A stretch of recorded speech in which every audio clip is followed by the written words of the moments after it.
Mr. Speaker, ladies and gentlemen, this debate is about the degree of government intervention and the capacity of the invisible hand dictated by levers of meritocracy like supply and demand. A lot of what we get from top half is value neutral and not really in contention. This debate is not about personalized pricing being good or bad, or the D2C model being good or bad. This is uniquely about why in instances or places with strong consumer protection, we would support personalized pricing, particularly in the D2C industry. A couple of things you're going to get exclusively coming from closing government, which serve as our path to victory in this debate. Number one, what is strong consumer protection and how does this serve as a check and balance to the very harms that opposition side accuses us of?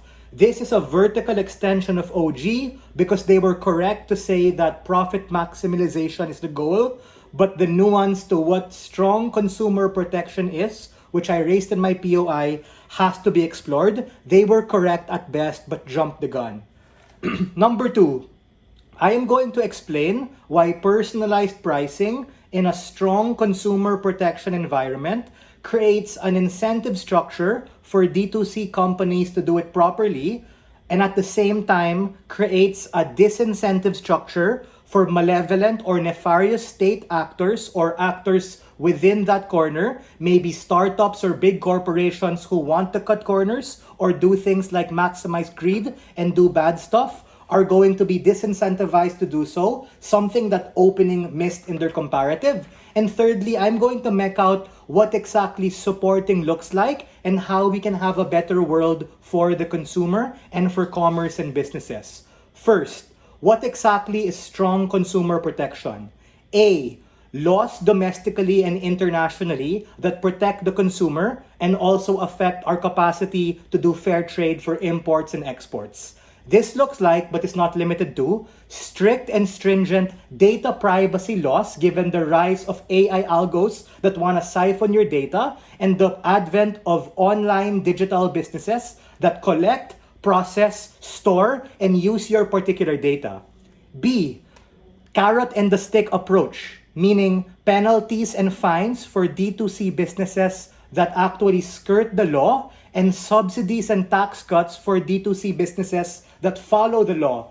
This uniquely shows a strong degree of consumer protection, and I invite closing opposition, if they want to win this debate, a chance to be able to engage with that regard and explain the true comparative on their side, which we don't yet have. C, this also looks like government departments like the Ministry of Commerce or the Industry and Department for Promotion of Industry and International Trade, or even like the Department of Commerce, to be able to do things properly and put the consumer, whether you're a buyer, whether you're a shopper, the average citizen, at a chance to be able to fight the big guy or fight the establishment. Whether you're a big multinational corporation that sells D2C or whether you're the small man who is struggling to bootstrap your business and be able to grow.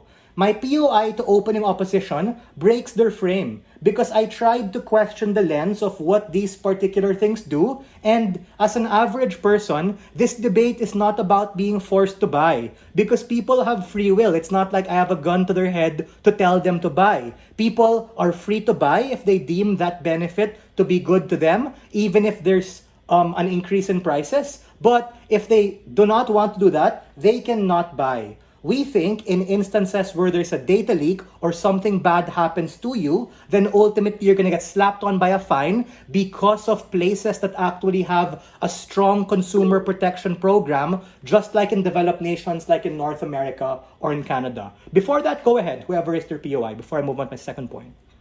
The problem with government is that you simply have these methods legalized. That is, you show consumers certain products, which is infringing on the rights of consumers. You have to defend that on CG. No, because you have to understand that anyone selling something, whether you're D2C or whether you use a middleman, you literally have to be an established business. You have to be registered with the government, whether you're big or you're small. That doesn't particularly matter. In fact, in your worst case, because you have strong consumer protection, you put the person at the center of the transaction, and governments are more likely to crack down on people who you claim to like shortcut stuff. Second thing I'm going to prove, why this creates a mutually beneficial and capitalist incentive structure.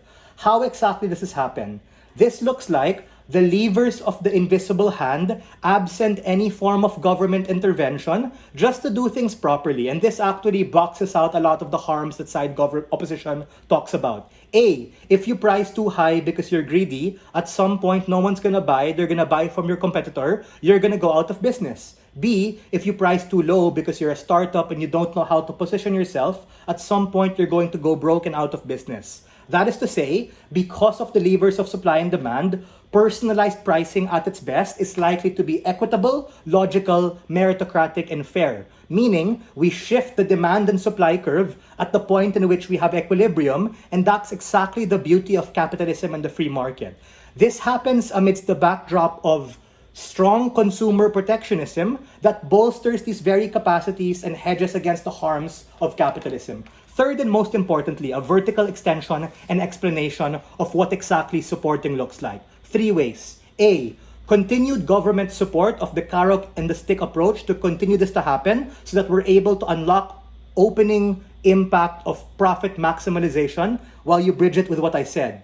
B, we push the D2C model to comply and actually reject middlemen like Amazon and Walmart if they're at a point in which they can compete in order to have fatter margins, because that means boxing out a middleman, having more money for them. If they're the small man, the small entrepreneur DLO talked about, you're able to have a chance to become a big middleman. And C, quite importantly, educating and allowing the consumer not to be afraid of personalized pricing. In status quo, there is a stigma that because of personalized pricing, your data's being stolen, you're being scammed, you're being charged exorbitant prices. But because of the reasons I told you, whether you're a small startup that OO wants to talk about, whether you're big, whether you're average size, because things often revert to the mean, because of instances with strong consumer protection, you're hedged against the worst harm side opposition talks about, we are very proud to propose.